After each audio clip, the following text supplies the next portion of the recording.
Guys, how are you? Hope you all are doing well. Today I am back with one of the most interesting video. In this video tutorial guys, I am going to show you how to save your image file as a PDF file on your Android device. So for this guys, just you need to open your image file. After opening here, you can get one share icon like this. Just tap on it.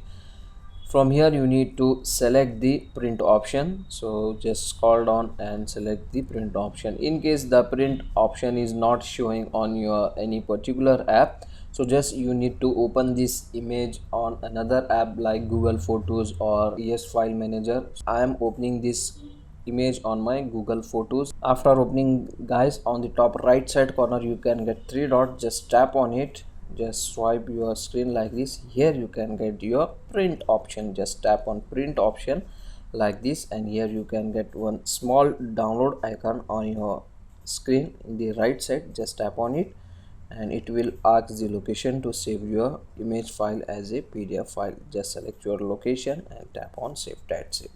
So this is the very easy and very simple method to quickly save your image file as a PDF file on your phones without using any software.